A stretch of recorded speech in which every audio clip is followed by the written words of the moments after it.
It is 4:59 p.m. Ms. Chirac, you want to give us the statement of virtual meeting process? Sure. Due to the COVID-19 pandemic emergency, the January 27th meeting of the governance committee is being held electronically pursuant to our adopted electronic meeting guidelines.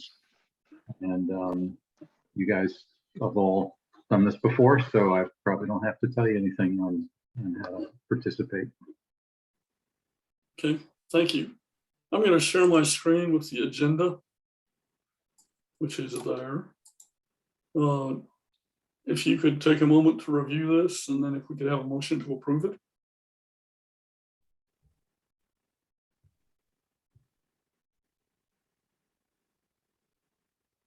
Mr. Beal, would you like for me to share my screen? Because I'm ready to do that if you want to. Oh, I'm sorry, I thought I did.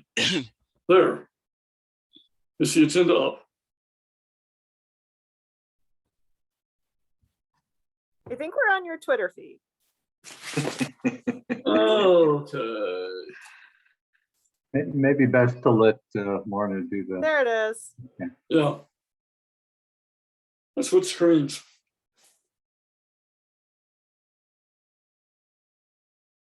Do we have a motion to approve the agenda? So moved. And second? Second. All in favor, aye? Aye. Aye. Aye. Okay. The next item is the GM succession process overview. Madam CEO, would you like to present that? Sure. Thank you, Mr. Beal. Good evening, everybody. Christine's on. Good. Good. I've been waiting for her. Good to see everyone. So what we're going to do tonight is just kind of give a refresher of where we are on the CEO replacement. As you know, my contract is up in February of 2023, so we want to start that process now and walk through it. I sent along to you, and we went over this a couple of months ago in the board meeting, the succession planning timeline, which starts this month by getting the governance committee together, starting to walk through the draft prospectus, and then getting us moving forward on hiring that search firm. That hiring will be probably done by our HR department. We'll write a contract. There's several firms out there that we'll look at doing. To get tonight's conversation going, if you recall a couple, I guess it was like a year ago, I don't know, COVID brain, I can't really keep track of all the dates and times. Christine Springer from Rising Culture came and interviewed each of you, except you, Mr. Donnelly, on the traits and attributes that you're looking for in a new general manager. And I've asked her to come tonight to refresh our memories about those interviews and give a summary of what she found from the collective group. So I'm going to turn it over to Ms. Springer and take it away, Christine. Great. Thank you.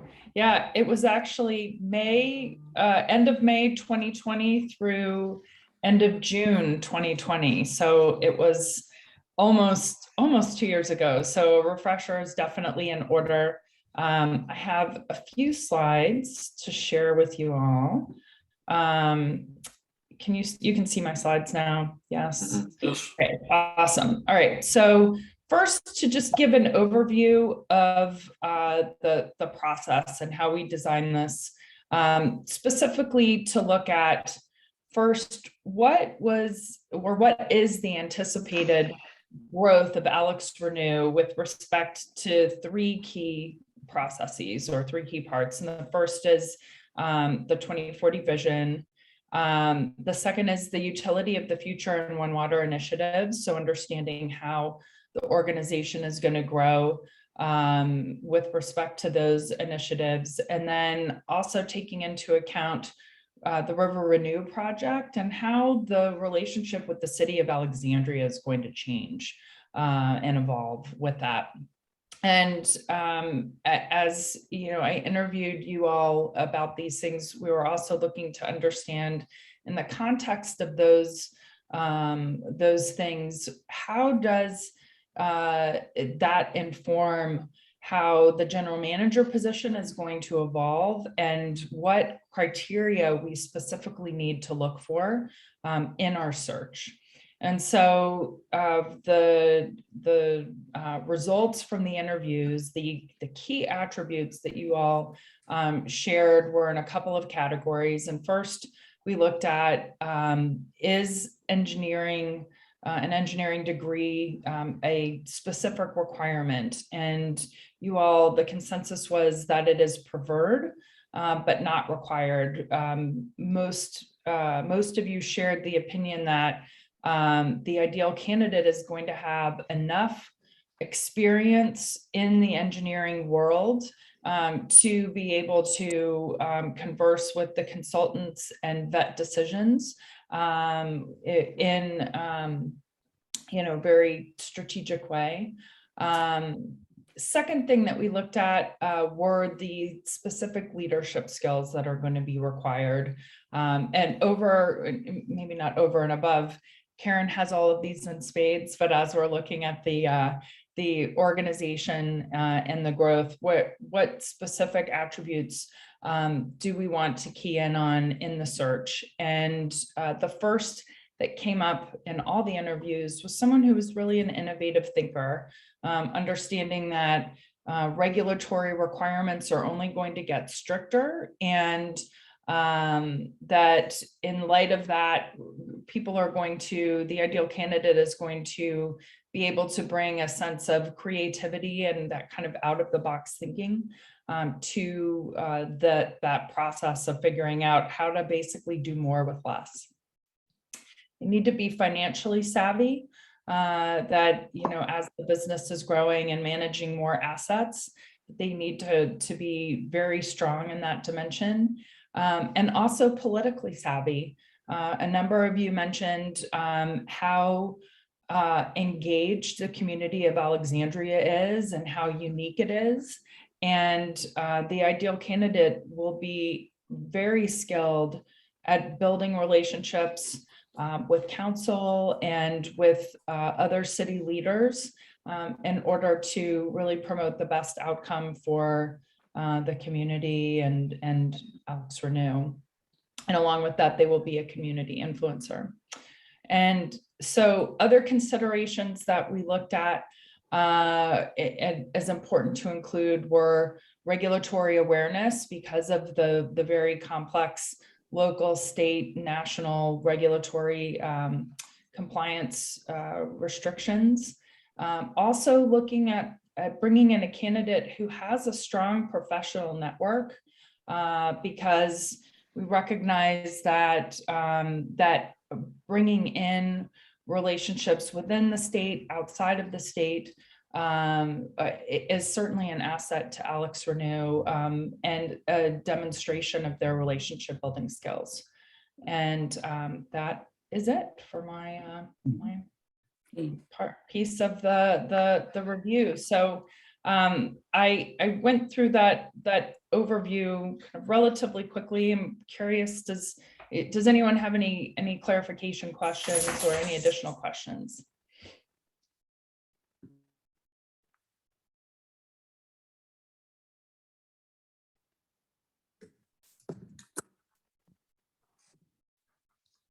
Okay. I'll make one comment. I think you covered most of the things that we should think about, and brings back my memory from 2 years ago. The politically savvy is very important. Karen's been very good on that. And the community influencer has been key. And I can't overemphasize it. I think what's made our project much better, much more successful than comparable efforts elsewhere. I remember hearing from George Hawkins with DC Water that when he went to this is after the project was started, he had to go to community meetings with policemen on either side. We haven't gotten to that point yet, but I think that's due in large part to Karen reaching out both at the political level and most importantly, the community level.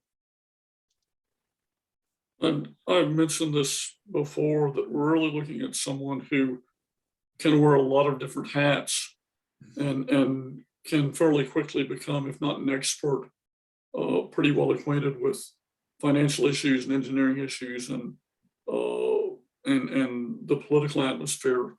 So I really think one of the chief aspects is someone that can be nimble and can learn quickly. I wanted to maybe bring this up because we, as you mentioned, we had those interviews very early in the pandemic. And I think one of the things that has been very obvious is that this pandemic has gone on way longer than we had anticipated it would be. Maybe something in there, or maybe it's during the interview process about, I think this maybe builds on Jim's nimbleness thing, but really this idea that AlexRenew is a essential service, and keeping it going under unexpected circumstances, which I think Karen has done exceedingly well these past couple of years. I think we're in a different world than we were in May of 2020 when we first had these interviews, and maybe that's something that maybe it doesn't need to necessarily be in the job description, but really should be considered as we're interviewing.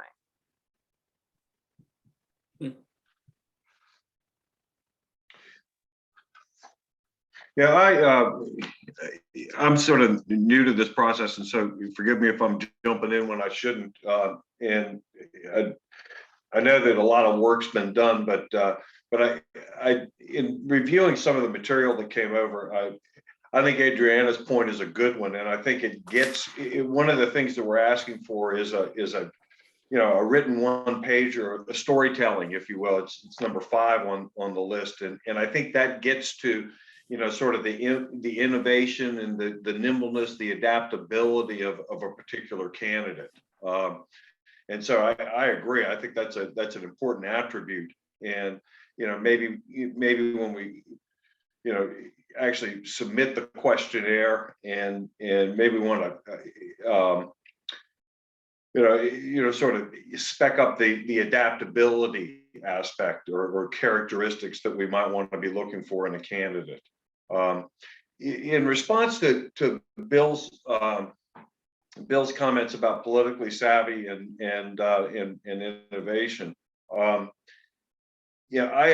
agree. This can be a minefield in Alexandria, as we've seen with some projects. Unfortunately, you're seeing that largely in the public education area right now. Maybe not so much in Alexandria, but certainly around the Commonwealth.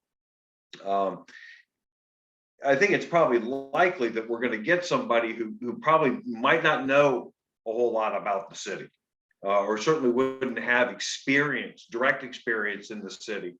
But I think when we get to the interview process, talking to them, forming questions about a politically thorny situation and how they work through it, gives us an idea of how they would be able to sort of navigate the political minefields. Hopefully, a lot of that's been done, particularly as it relates to the River Renew project. But again, it is an important characteristic, but we also need to realize that we're probably not going to have somebody with direct Alexandria experience. And so asking, for examples of how they've navigated a politically thorny situation, I think is valid, but we also need to realize that it's not going to have direct implications, or it won't have direct experience here in the city.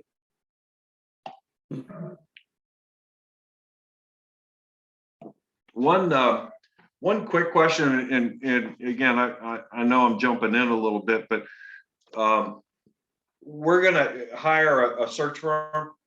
Did I hear you say that correctly, Ms. Plant?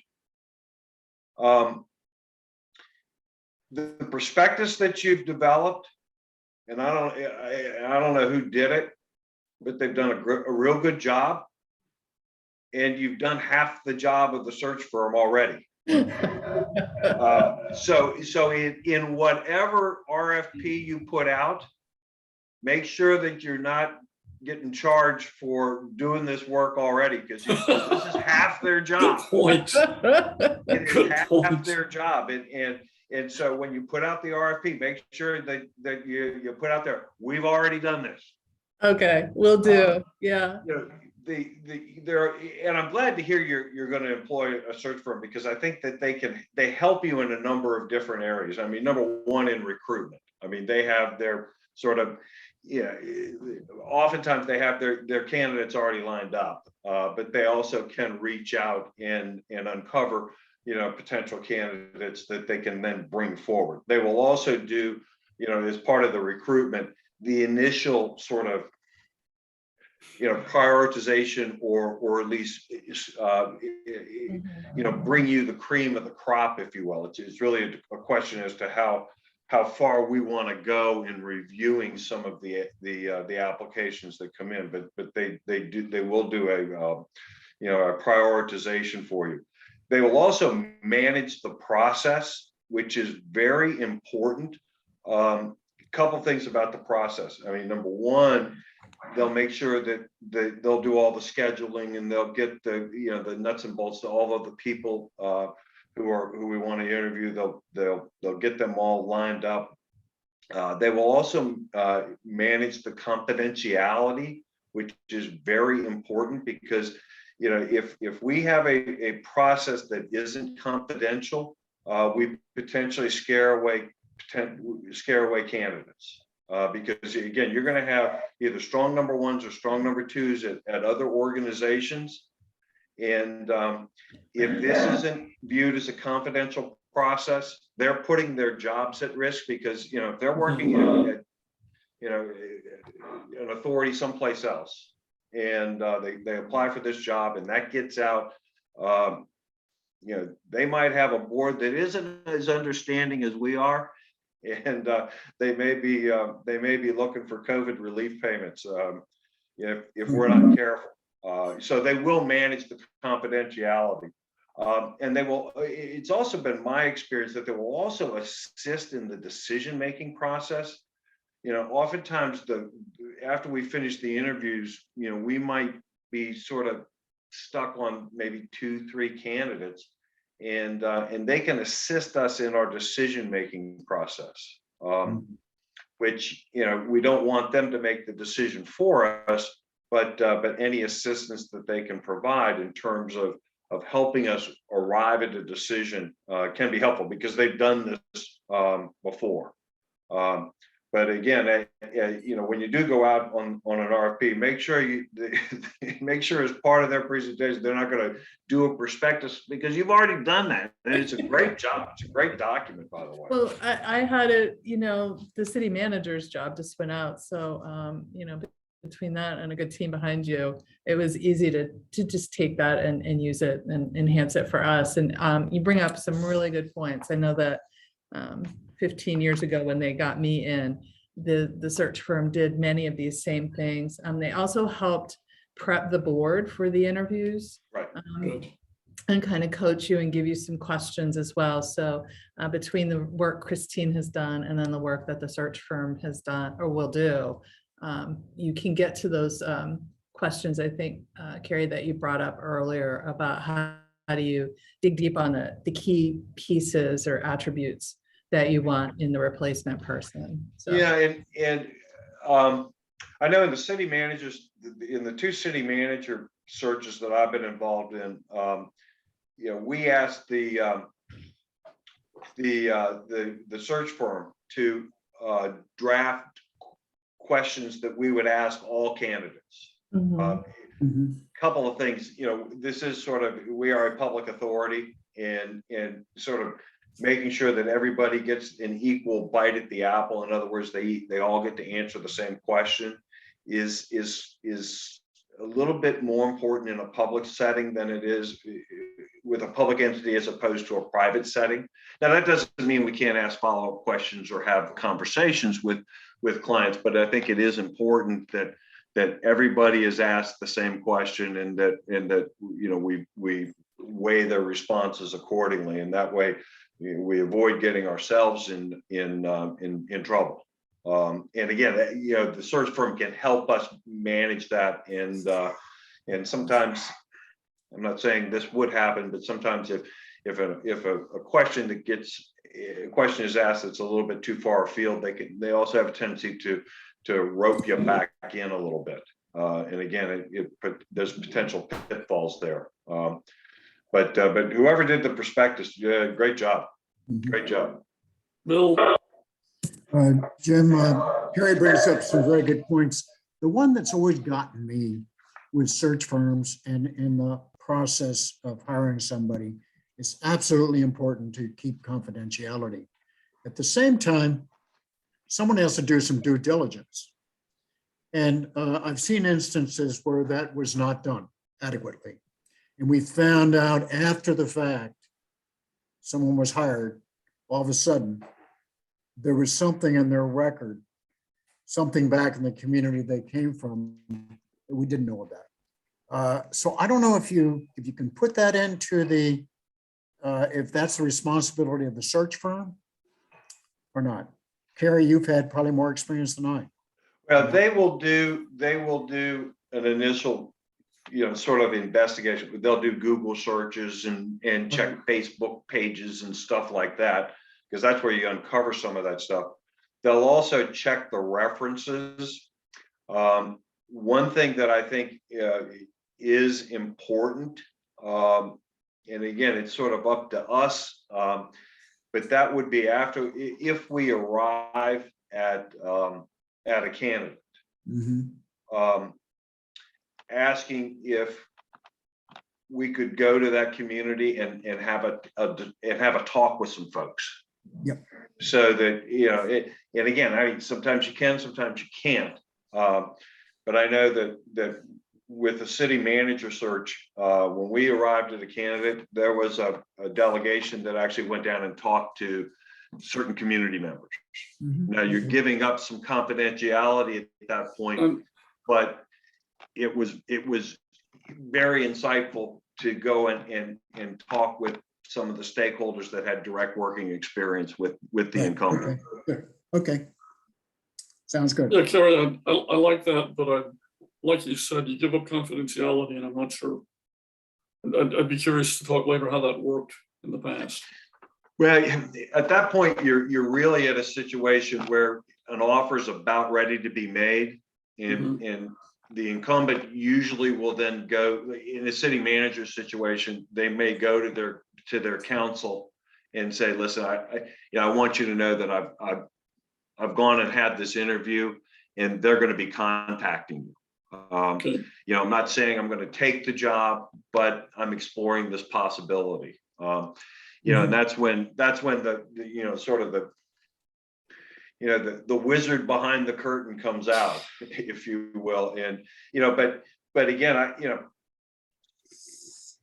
we have to remember it's our process, and if that's something we want to do, and I would suggest that we do it.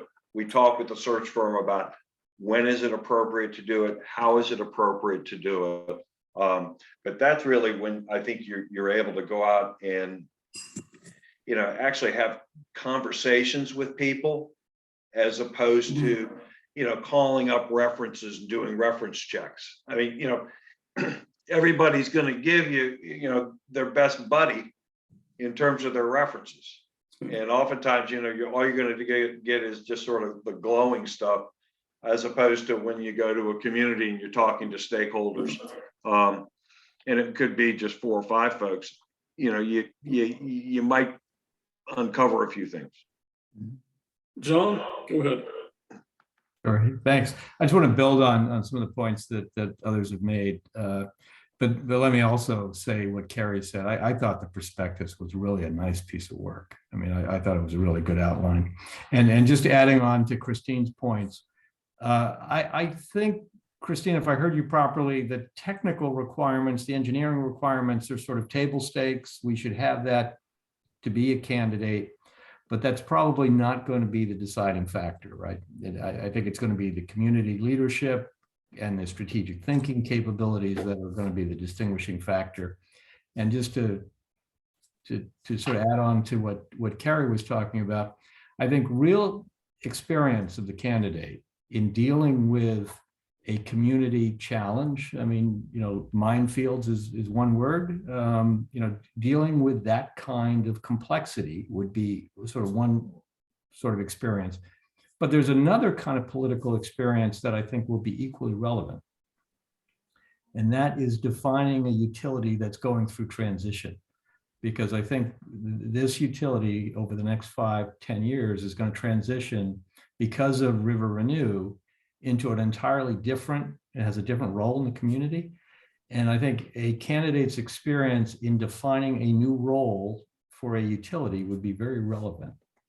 So those kinds of experiences, because I think we're busy building, or Karen is very busy building AlexRenew. It's going to change the role of this utility in the community in a big way.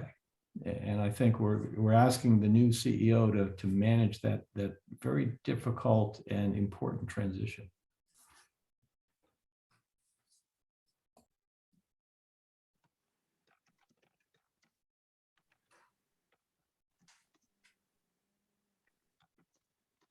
Any other comments?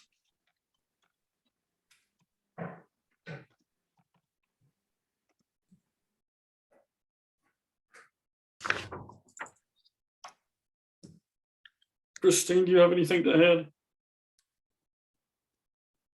add? I don't have anything additional. I think you all are tracking with everything that I presented here. So Okay, good. Karen, is this back? Go ahead. Well, Jim, just recalled years ago when I chaired the Regional Park Authority, we had to look for a new executive director. And something we had never done before, using an outside search firm. But it just so happened the city of Alexandria already had under contract an executive search firm. And since we were a governmental agency, we took a look at the contract they had and we just added right onto it. It saved us a fair amount of money and we got a very good result. So just as a thought, there may be something already in place. Okay. Um, Karen, go ahead. Okay, thanks, Mr. Peel. Yes, Mr. Dickinson, that will be one of the steps that our HR group goes through. They are well versed in all of the contracts and search firms that are in the area. They've already have a list. Okay. My HR director has been prepping for this. And so she will get that together and look at whether those contracts we can ride and what is in those contracts, right? Given what you have, the guidance that you've just proposed to me. And so I'll sit down, talk to her, and we'll get that to you probably in the March timeframe. We've got some other things that we have to deal with, but I think we have another meeting scheduled for this group in March. That'll also give you time to take a look at the prospectus and get back to me with any comments, any typos that you may have, anything that you think is missing, or maybe you want to wordsmith it a bit more based on the conversation that we've had here. So I would offer that as the next steps is continue to refine the prospectus, continue to refine your vision of what the general manager role is going forward, because you're going to have that well-defined in order to get the questions together when that search firm comes in, and we may do some of that work with you as well. And then the goal is to post this position in July, get resumes in August, start that process. They'll pull through them. They'll probably start with telephone interviews first, back to Carrie's point, get everybody prioritized and set up those interviews in the September, October timeframe. That'll allow you to, kind of do a first round, second round if you need to, negotiate in November, because I do work under a contract directly for you. And then hopefully, if you've noticed your board calendar, there's an announcement the day after the December board meeting for the new general manager. So that's kind of the schedule right now. I've built in a lot of float, just in case things, slip and slide a little bit. But I want to get through the budget and any rate adjustments that we may need if that's coming along. Get the tunnel boring machine here, get all that work underway out in the community, and then I can really focus on transitioning this over to you and transitioning my work over to my staff, making sure that they're aligned around their portfolios of work, so that you have that. But we're going to have a busy year. Oh yeah. It's been busy. It's like, just because COVID is here, it seems to have just amped up even more. It's just It's one not more like thing. it's gone away. No. You just find way, once you realize that that's what it is, you just kind of move through it. So I had one more thought, and one of the concerns I've had is that the candidate we're looking for has to wear a lot of different hats, but it occurs to me also that the candidates we're going to get are coming from agencies that may not have all the issues that we do, but they share a lot of them. They've got finance, they've got political issues, they've got operations issues. So we're liable to get people that may not have experience in all the boxes we're looking at. They're going to have some experience and some expertise in more than one or two, which I think is a good thing.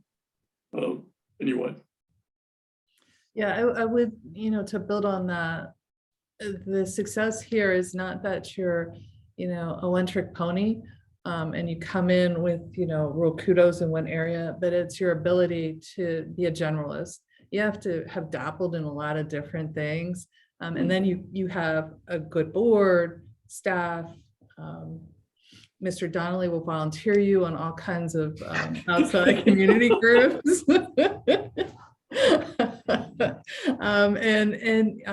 And rely on that, and just have that curiosity to learn and grow. A lot of it comes from also a passion for public service. And that's one of those things that I really hope you find the right questions to dig down in. So thanks for letting me share that piece. Karen, if I could ask, the prospectus, as we all said, is very well written. I think the most intriguing part of that is that I think it's page 3 on opportunities. And I suspect whoever wrote the prospectus is probably on this call, I suspect, right? Yeah, there was it was a group effort taken from a number of different advertisements, and we picked what we liked. So could you, because it sounds like we want to get this prospectus finalized sometime after the February board meeting, correct? If I'm reading the calendar right? Or, just a draft final, so that when we bring on the search firm, we can hand it to them and they can, gloss it up if they need to. Okay. Since we've got everybody here, could you explain that first bullet under opportunities? That was, I think, the richest text in the whole, very good document, but the richest text is that one bullet, first bullet under opportunities. The redefining and setting a Yeah. compelling organizational mission and purpose. Yeah. What are your thoughts? I mean, you're clearly, to me, that speaks to the new role that AlexRenew is evolving into right now, and continuing that evolution into the new role. Yeah, this has so many parts and pieces in my mind. We are, we're building AlexRenew. We kind of know the engineering behind it, but at the end of the day, this one's about it's about culture change and organizational change at the elemental levels, because all of the people who work here have always been behind the fence. They've been on that plant, and now they're going to have to go out monthly, daily, whatever, every time there's a storm, to all these outfalls that are very public facing. We did a lot to make sure that they are, integrated and useful infrastructure to the community. And that's not something that they've really done before. And they're going to have to really embrace that piece of being out in the public area, getting those concerns and calls for that. And then we handle wet weather right now as it comes. And so we spend a lot of time and effort getting the plant ready every time we think it's going to rain more than half an inch or it's going to snow or whatever. We're going to have to completely change the way we operate our shifts, our people learn, our technology, and make huge investments around that to manage all this water coming in. We're going to have to really understand weather and weather patterns. Because it is a complex system about the way that the water comes in from 3-4 versus 1-2. How if we get more water from 3-4, we have to put it into the tunnel and take it out. And then if it's really overwhelming, we have to move it around different areas to get different kinds of treatment. So you're doing wastewater treatment on top of all this hydraulic work. So just a complex system of operation that is really going to have to get embedded into operators and maintenance who haven't had to do that before. So a lot of people management, again, a lot of that cultural shift in getting, in actually envisioning and seeing our technicians who are professionals who carry licenses and have to be licensed, but having them fundamentally change the way they see themselves and really understand that they are highly trained, highly technical folks. And we're going to have to train them differently than most operators get trained across the country. So again, raising AlexRenew to a whole new level. I'm sorry, I kind of went very circular there. No, you nailed it. I mean, you nailed it. That, to me, the whole job description of the new CEO is in that one bullet, by the way, because the rest is kind of standard CEO stuff, right? I mean, but the real transformation of what's going on in this utility that has begun years ago, and it's going to continue for the next 5 years or so, is in that one bullet. So I think we've got to really understand, what are we asking this person to do? Right, and that's a short-term goal. You know, once all this infrastructure is in, it's $600 million. So now the question is, once we get us doing it, are there synergies with the city and all of its challenges, right? Instead of these disparate pieces of attacking water, we take these investments and we're able to leverage them even better for the entire community. I don't know what that looks like, but continuing the progress, working with city staff and city electeds to say, not an us versus them, but a we, and how can we take all this money that this community is putting into water and really exponentially change the dynamic for them, instead of 1 and 1 equaling 2, making 1 and 1 equal 5 for everybody. So that's a longer term goal. So the short term is that between January 24, when the new CEO arrives, and the end of 25, when AlexRenew is operational, is getting all of our staff and personnel trained to be this outward looking face and to do all these new things, which is a job for the CEO and all the staff. And then the long term is what you're talking about, is trying to get a little bit better perspective on the whole one water concept. Mm-hmm. And just a minor correction there, the new CEO takes over in February of 23, so they have 2 years. I'm sorry. Okay. I want Actually, to keep you longer, Karen. Actually, Jim, that was a Freudian slip. that we I love all you guys, really. You're sure you won't? You're sure you won't? Well, this is gonna be the longest executive search ever. It's gonna be 2 years. I know. Hey, you know, I know, just get the right person, whatever it takes. No. There's a lot that we've done as AlexRenew, not just for the community, but for the water profession on a national level, that we all should be really proud of and carry that forward so that, you know, we're really seeking to carry that momentum forward. It's slowed a little bit because a lot of our attention is on that and on AlexRenew, but we still have just an enormous legacy of communications and being that community anchor. You know, we were talking earlier about the AlexRenew precinct. You know, we're the only utility in the country that has our voting precinct, and you know, I'm kind of proud of that. It's kind of neat, you know. Hey, everybody has to go down to the wastewater plant to vote. I mean, I'm thinking of moving to become a precinct captain, actually. So it doesn't sound like much, but in the global scheme of things, this is a public entity. It's public money. How can we get multiple benefits every time we make a decision? That, you know, when you guys are asking questions, that's really what we want to hear. How creative are people? How adaptable?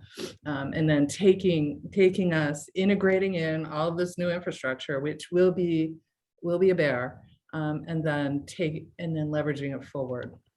Like, well, I think Karen's absolutely right. I mean, you know, one of the things that, you know, I mean, when I was first elected to council, you know, back when they didn't even have cell phones, you know, you were bombing sewage with chlorine.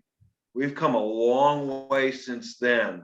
And when you look at what the future is going to be, and this sort of gets to John's point about, you know, that first bullet, it's a tremendous opportunity. Actually, I think that's the most attractive aspect about this job. And that's why I think you're going to get a lot of folks.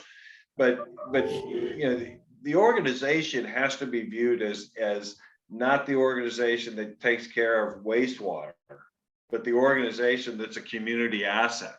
Mm-hmm. And look what you've done. I mean, you're a voting precinct. You've got, you know, resources that community groups use up on the top floor. Hell's bells, you got a soccer field. You know, you can't name another wastewater treatment facility that has a soccer field in this country. I guarantee it. You know, but that's the culture that's been fostered, and that's also the culture we want to see carried forward and, quite frankly, expanded. We have art at our pump stations. Yes.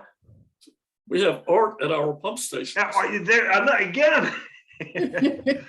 Of course, these are all the little Alexandria idiosyncrasies that are probably going to chase people away. But at any rate, we'll deal with that during the search process. Karen, do you have anything else on the planning process? Not right now, not if you don't have any other feedback for me. I think that's where we're headed right now. I don't know if Jonathan has anything. Yeah, just a couple of quick comments. We have the opportunity, and I would probably recommend that most of the future meetings on the search process be held in closed session. This is a great overview and obviously very appropriate, but as we start getting into more fine level decisions and discussions, and particularly discussing candidates for that confidentiality, and also to make sure we have a level playing field for all of the candidates, I'll recommend that most of those meetings be in closed session.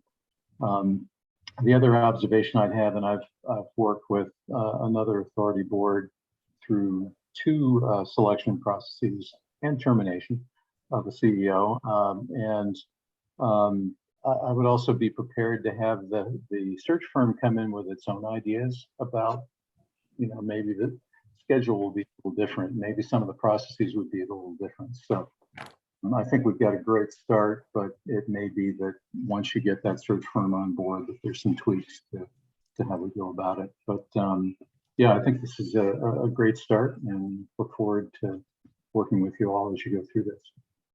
Yeah, John, I agree with every point that John made, particularly, you know, going into closed session from now on, which is important. I mean, this stuff is all fine right now because it's, it's public. It really is sort of has a public nature, but again, as the process starts to unfold, we need to have the frank discussions in closed sessions, and it's eligible under the closed session, the closed meeting laws. Right. So that's fine. Yeah, and again, relying on the search firm to manage the process and getting their input early, I think will make it smoother.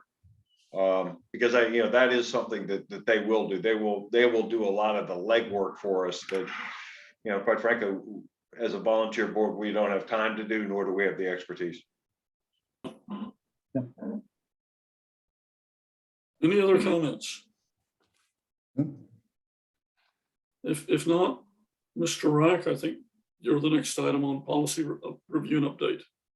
Just if I may, Sorry. I wanted to thank Christine. I don't think she needs to stay on, and offer up our sincere thanks for her help.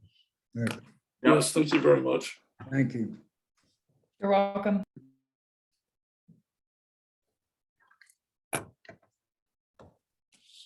So have we covered the next steps item in the agenda, Karen, do you think? Okay. I think we're good. Okay. So the last item of business on our agenda is looking at the review that Jim and Adriana have done of our existing policy documents, which was very thorough and helpful. And what Karen and I have done is put together a sort of a matrix that picks up all of the comments that you had made on these different policies, and has some responses as to where things are, what needs further investigation, etc. And be happy to kind of go over that on a high level. I think you received a copy of that matrix this afternoon, if I remember correctly. Yes, it came in a little late. My apologies. I was still trying to edit it and have some meetings, but it is in your inbox today. Yeah. And so it might be useful. I can either bring it up or Lorna can bring it up on a share screen, and we can kind of quickly review where we are on these different policies, if you'd like that, Mr. Chairman. Please. Okay.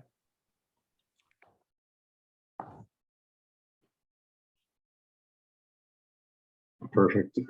So the first two policies, there were no comments on those, so we didn't have any responses. Third policy, the employee compensation philosophy.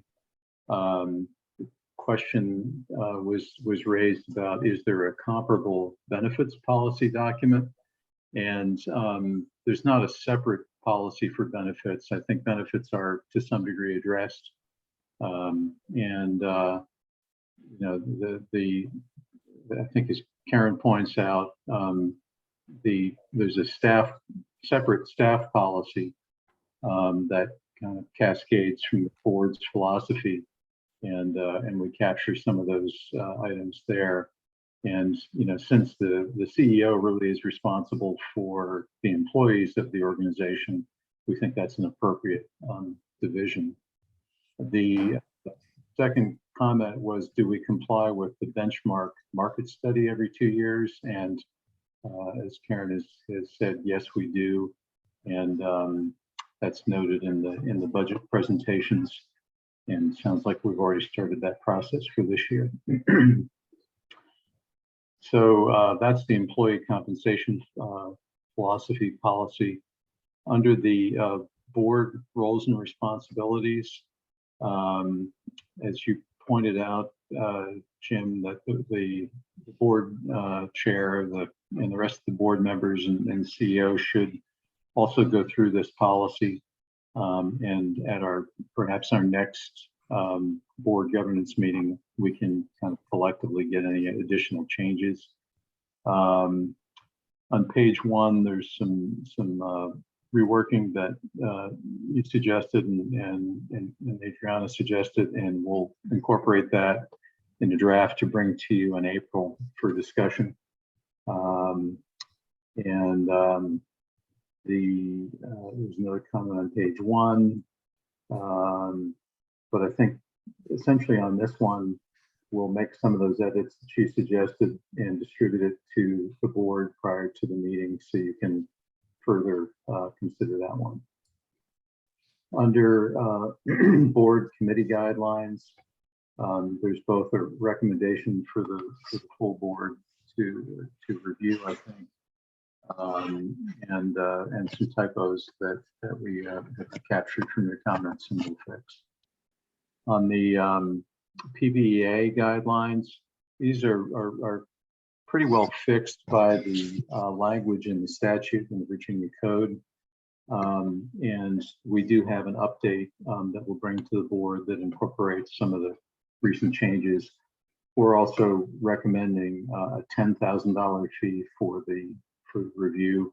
But when we bring that back to you, the board can make a decision on whether you want to raise it to that amount.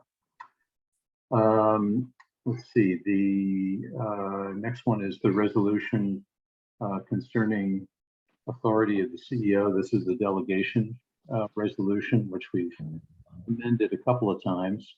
And we have, we can look at that, make sure I'm talking, perhaps that is a different version of the document. Hang on.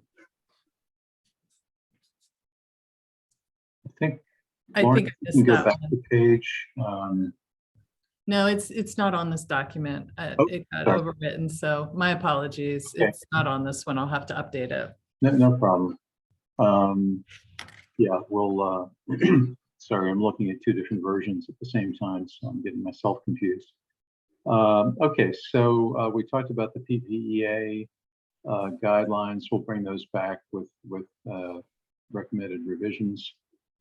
So next page. Yeah, on the investment policy, there's one typo and a code reference that we need to fix. The investment advisors, I think, are comfortable with the language and think it meets our current needs. Karen, you might want to help me through these because I think you've incorporated some of the responses. Yes, I have. Yes, that comment, the second paragraph there speaks to section G, ask the financial advisor to review. That's the comfort level. The question about citizens, we asked the financial advisor about that language. They picked that up out of our website, and that's what they used with the original issuance.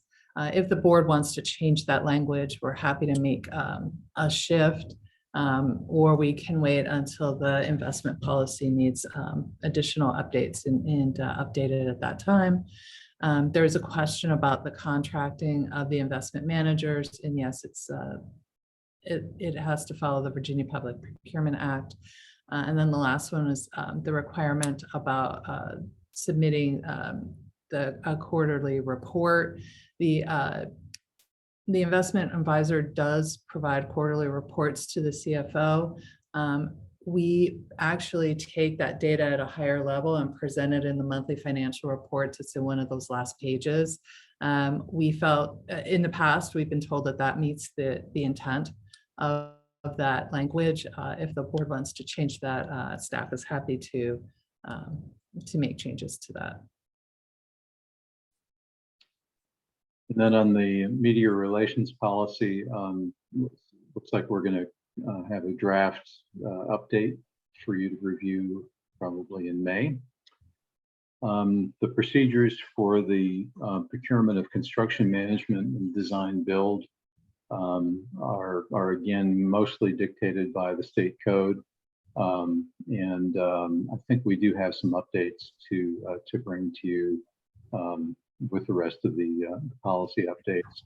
And then the resolution concerning authority of the CEO, as I was beginning to talk about, there is one minor change that we're recommending. And otherwise, I don't think there are other changes needed there. And then the last page, yeah, the environmental justice policy draft, which hasn't been previously adopted by the board, is, I think, under review, and will come forward with collectively listen with a version for your final review. Guidelines for public comment. There's one typo that needs to be changed, and we can come back with an updated version for you. Community benefit policy, you didn't have any comments on that.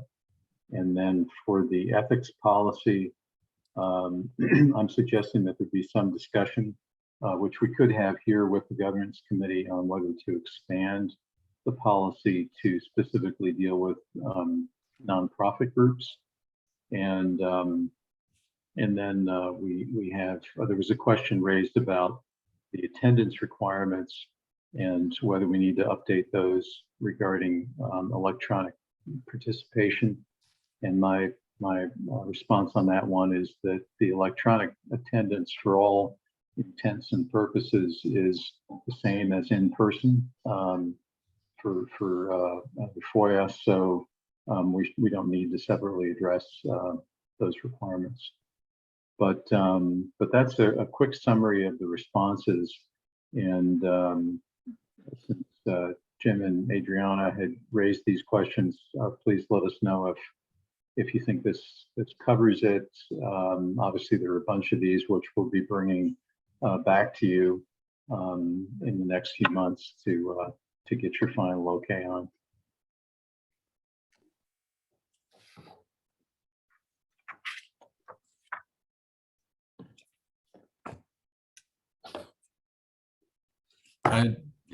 Jim, if it's okay, Please go ahead. I want to thank you and Adriana for taking a look at this and going through those policies and procedures. Are you asking the board to take another look at the board member responsibility policies? I think we were just looking at making sure everybody was aware of that and that everyone agreed that the descriptions were appropriate. And I know Adriana and I both felt that that's something that probably needs to be, the new board members need to be briefed on that, because we don't always, and I think you come in and you've got a whole lot going on, and we don't always catch all the nuances of what we're trying to do. I didn't recall that we saw anything we disagreed with. Okay.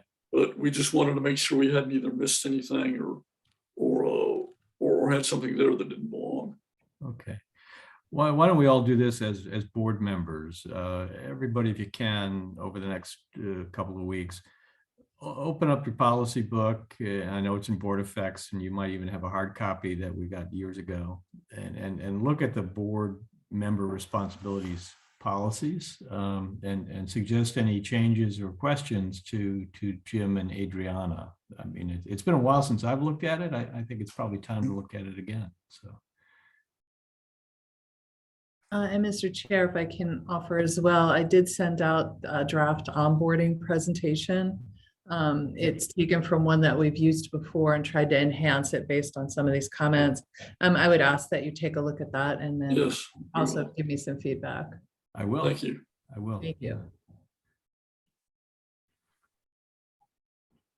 On the ethics policy, this was something I think we mentioned, Adriana and I talked about several months ago, and it doesn't address any kind of solicitation of nonprofit groups. And I think perhaps what we might say is that you don't want board members making solicitations unless the board itself has approved that we're going to endorse or solicit funds for a specific organization.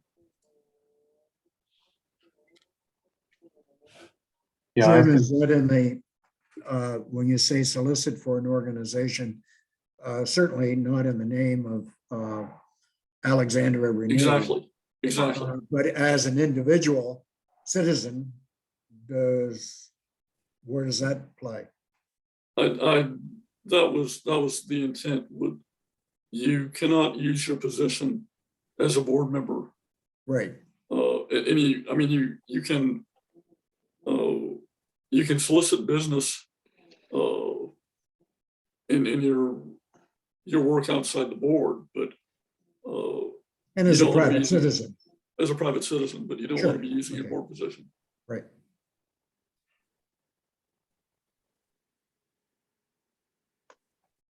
Yeah, I'll just make the observation that you all remember that with regard to contributions by the authority, we are fairly restricted in terms of using any of our rate income for purposes that aren't related to the utility. And Right.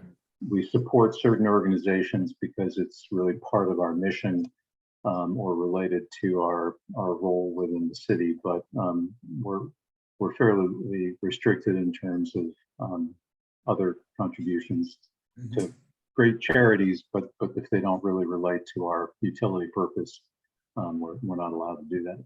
Certainly. And I know we've done things like the blood drive with the brewery is something that I think you'd certainly want to allow. But Yeah, and that's a no cost issue. Yeah. That's just a marketing piece.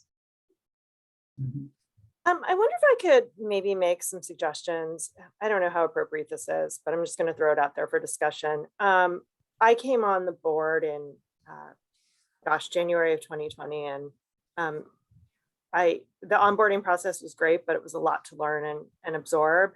And I don't think that I looked at these policies again until Jim and I sat down to, look at them. And I'm wondering if it might be appropriate for at least some of them, like maybe the board responsibilities, maybe the ethics, that we as a board kind of look at it once a year, like set a time where we're looking at it, where we're familiar with it, because not that I expect any of us necessarily are, not being ethical, but just simple things like, the governance committee stuff. I kind of wrote in an email to Jim, hey, I don't know that we've been really meeting those. We haven't, talked about succession planning, any of that stuff. And I think part of it is just that the past couple of years have been crazy. But also just because kind of out of sight, out of mind, we've been focused on other things. So I maybe just throw out for discussion, is that something that we as a board should kind of, do once a year, like kind of a reset, just, hey, remember, we're supposed to be doing this. you thinking just ethics or overall? I'm thinking maybe not ethics, definitely, because I think that that's always something that we should keep at the front of our mind, but also just kind of our responsibilities as a board, what the governance subcommittee, the governance committee's responsibilities are, what, the finance subcommittee's responsibilities are. I feel like the finance subcommittee met regularly in the past couple of years, but I don't think the governance committee has. No, it Again, doesn't.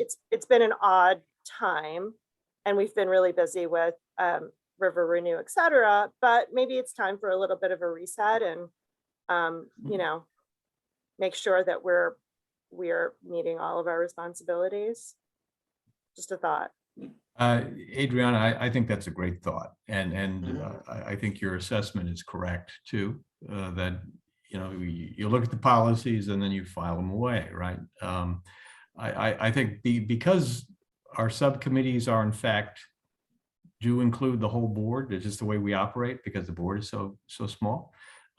Maybe we ought to have one guaranteed governance meeting, a subcommittee meeting every year dedicated to board responsibilities, talking the ethics, walking through line by line the various policies that relate to board behavior. I think that might be a good idea. I wonder, Jonathan, would you like to, is that something we could do or should do, or does it become problematic if the entire board meets as a subcommittee?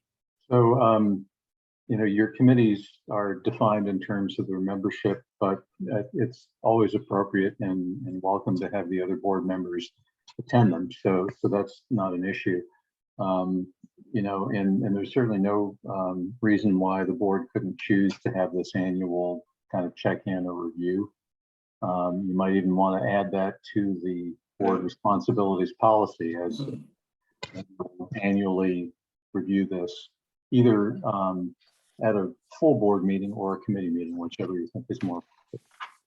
Well, I think we could celebrate our new board member by having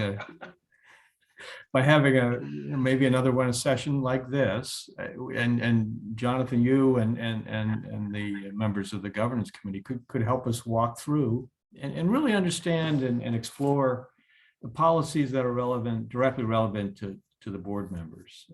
You know, that might be a good thing to do. I like that.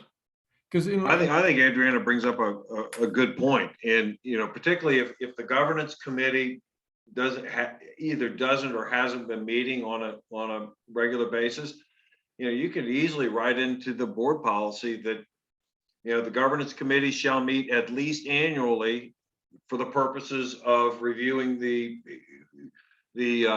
board policies with the respective board members. I mean, that's an easy fix to do, and then that keeps us on track. In other words, if you make it part of the governance policy, it keeps you on track to at least have that annual meeting for that particular purpose. You're going to have these other things, you know, particularly this year with the general manager's CEO search, but you know, it shall be the charge of the governance committee to do that at least on an annual basis. And then that means at least, Adriana, you'll at least meet once a year. But that's a good suggestion. And it keeps us all on our toes.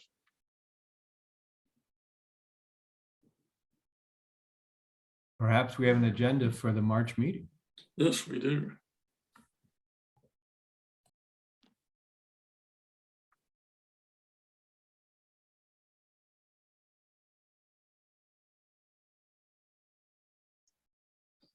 So I think that's all we have for the committee today. And Okay. so the final other business and adjournment. Any other comments on the policy review before we move on? Thank you for doing it. Well, Jonathan, thank you and Karen for your efforts on this and reviewing it. Item 8, other business. Is there other business? Hearing none, can I have a motion to adjourn? So moved, Mr. Chairman. Second. All in favor? Aye. Aye. Thank you all very much, and we will see you in a couple of weeks. Good, thank you. Thank Thanks, you. everybody. Thanks. Bye all.